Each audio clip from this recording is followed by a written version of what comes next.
மலைகள் விலகினாலும் பர்வதங்கள் நிலை பெயர்ந்தாலும் கிருபை விலகாது, சமாதானம் நிலை பெயராது. மலைகள் விலகினாலும் கிருபை விலகாதையா, கிருபை விலகாதையா. இசையாவும் கிருபை விலகாதையா, கிருபை விலகாதையா. கர்த்தருடைய நாம மகிமைப்படுவதாக. ஆண்டவரும் அருமை இரட்சகருமாகிய இயேசுவின் நாமத்திற்கு மகிமை உண்டாகட்டும். இந்த நாளில கூட தேவன் நம்மோடு கூட பேசும்படிக்கப்போமா. பரிசுத்த ஆவியானவரே எங்களோடு பேசும். இயேசுவின் நாமத்தின் பிதாவே ஆம். எடுத்து வாசிப்போம். உன்னத பாட்டு 2ஆம் அதிகாரம், அதுல 6ஆம் வசனம் கூட வாசிப்போம். அவர் இடது கை என் தலையின் கீழ் இருக்கிறது, அவர் வலது கை என்னை அணைத்துக் கொள்கிறது. அவருடைய கை, அப்பாவுடைய கை எப்படி போனா பரிசுத்தமான கை, அழகான கை. கர்த்தருக்கு ஸ்தோத்திரம். என்னுடைய கை அப்படின்னு சொல்ல போட்டு கர்த்தருக்கு ஸ்தோத்திரம். கர்த்தருடைய கரம் நம்மளை என்ன பண்ணும்? எட்டி பிடிக்கும். அந்த அன்பின் கரத்துல அந்த அழகான தேவனுடைய கரம் என்ன பண்ணுச்சுங்க? நொறுக்கப்பட்டது, ஆணிகளால் துளக்கப்பட்டது. இன்னைக்கு நம்ம கரத்துல என்னென்னமோ காரியத்தை செய்யறோம், என்னென்னமோ தேவனுக்கு பிடிக்காத காரியத்தை செய்யறோமா? நம்ம இந்த கரத்தை என்ன பண்ணாரு ஆண்டவர் வலுப்படுத்த விரும்புகிறார், நம்முடைய கரத்தை பிடிக்க விரும்புகிறார். ஸ்தோத்திரம். பேதுருடைய கரத்தை ஆண்டவர் பிடிச்சார். தண்ணீரை உள்ள போகும்போது நடந்து கடல்ல வர்றான், டக்குன்னு உள்ள இருந்தா அவருடைய கரத்தை பிடிச்சு, ஏப்பா சந்தேகப்படுற அப்படின்னாரு. நான் உன்னோடு தான் இருக்கேன். அவர் மகிமையின் தேவனாகிய கர்த்தர் அவருடைய இடது கையும், அழகா சொல்ற, அவர் இடது கையின் தலையின் கீழ் இருக்கிறது. ஸ்தோத்திரம். எத்தனையோ கையை பார்த்திருக்கான், ஆனா அப்பாவுடைய கையை பார்க்க எனக்கு ஆசைப்பட்டிருக்கீங்களா? ஏசப்பா அவனுடைய கரங்களை பார்ப்பதற்கு. ஆணிகள் அடிக்கப்பட்டவருடைய கரத்தை தோமா என்ன பண்ணா? தொட்டு பார்க்கணும் ஆண்டவரே, தொலாவி பார்க்கணும் ஆண்டவரே. எல்லாரும் சொல்றாங்க, ஆனா அந்த தோமா மட்டும் பார்த்தீங்கன்னா தொலாவி பார்க்கறதுக்கு தான் என்ன பண்றான்? இன்னைக்கு நம்ம ஆராய்ந்து பார்க்கல. ஆண்டவர் நமக்காக எத்தனை காரியங்களை செய்திருக்கிறான். நமக்காக அவருடைய கரம் எத்தனை ஆணிகளால். நான் கூட பார்த்தேன், ஒரு செனல்ல பயங்கரமா ஒரு ஆணி இருந்துச்சு. இவ்வளவு பெரிய ஆணி இருந்துச்சு, நல்ல பெருசான ஆணி. அந்த ஆணியை பார்க்கும் பொழுது, நம்ம ஆண்டவர் இவ்வளவு அடிபட்டு இருக்கிறார் நம்மளுக்காக. பிஞ்சு கை நம்மளுக்காக பரிசுத்தமான பரலோகத்திலே பிதாவின் மடியிலே செல்ல பிள்ளையாக வாழ்ந்த ஆண்டவராக இயேசு கிறிஸ்து நமக்காக ஆணிகள் அடிக்கப்பட்டான்.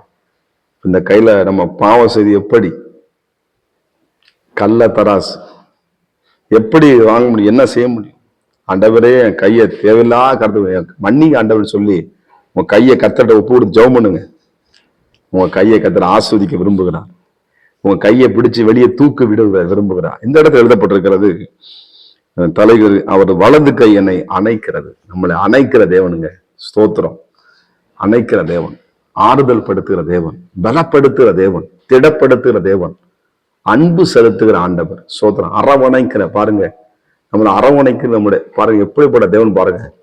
கர்த்தரை தெய்வமாய், ஒருவேளை நீங்க இயேசுவை இந்த வீடியோ பார்த்து அருமையான தேவனுடைய பிள்ளைகளே, இயேசு கிறிஸ்துவை நீ அறியாம இருந்தீங்கன்னா இன்னைக்கு இயேசுவை உங்க வாழ்க்கையில இது ஏற்றுக்கணும். கட்டாயமா இல்லை, உங்க மனப்பூர்வமாக தேவன் நன்மை வச்சிருக்கிறார், விரலையும் வச்சிருக்கிறார், வெளிச்சத்தையும் வச்சிருக்கிறார். உங்களுக்கு இது வெளிச்சம் வேணுமா, இருள வேணுமா? தேவன் வெளிச்சமாக இருக்கிறார். இந்த இயேசுவை நீங்க ஏற்றுக்கொள்ளும் பொழுது அவருடைய கை உங்களுக்கு பிடிக்கும். இயேசு ஏற்றுக்கொள்ளதான் கை பிடிக்குமா?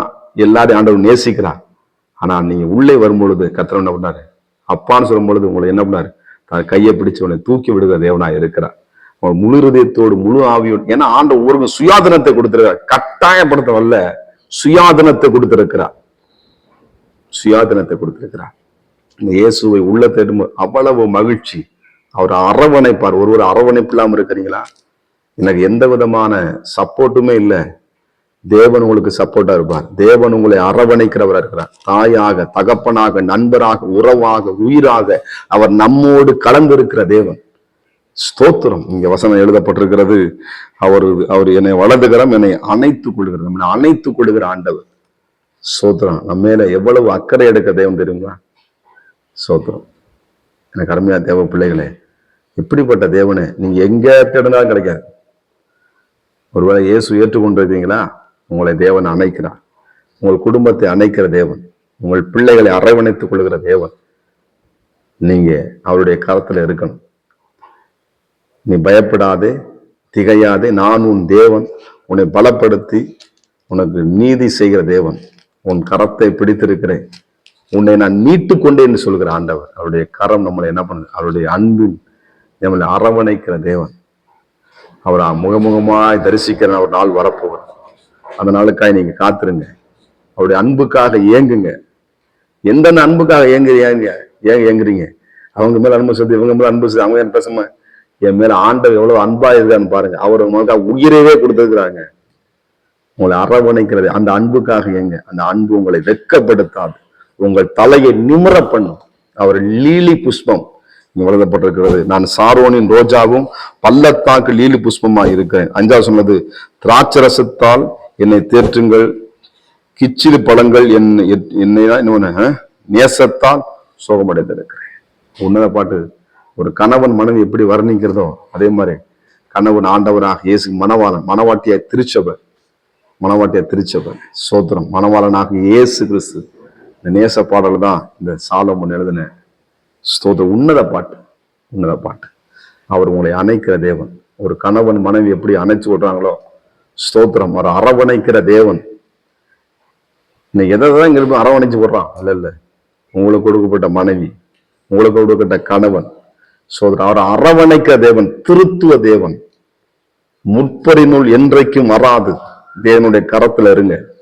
ஒருவனும் உங்களை பறித்து கொள்ள முடியாது. தேவ பிள்ளைகளை, கள்ள தொடர்பு கர்த்தருக்கு அருவருப்பானது. தேவனுடைய கரத்துல இருங்க. அவருடைய கையை பிடிங்க. அவர் உங்களை நடத்துவார். இதுவரை நடத்தின ஆண்டவர் இனியும் நடத்துவார். ஜெபமனுமா? பரிசுத்த கிருபை நல்ல தகப்பனே, நம்முடைய பிள்ளைகளை அரவணைத்துக் கொள்ளுங்க. ஒருவேளை எந்த விதமான சோர்வில் இருந்தாலும், பலவீனத்தில் இருந்தாலும், எனக்கு அரவணைக்கு யாருமே இல்லையே, எனக்கு கைது பண்ண யார், ஒருவேளை இந்த பிள்ளைகள் அப்படிப்பட்ட இருப்பான். கர்த்தருடைய பரிசுத்த ஆவியுடைய பிள்ளைகளை அரவணைத்துக் கொள்கிறான். மகிமைக்குள்ளே மூடிக்கொள்ளும். ஆளுகை செய்யும், பலப்படுத்தும். இயேசுவின் நாமத்தின் பிதாவே, ஆமென். God bless you. கர்த்தர் உங்களை ஆசீர்வதிப்பாராக. எனக்கு விரோதமாய் எழும்பும் ஆயுதம் வாய்க்காதே போ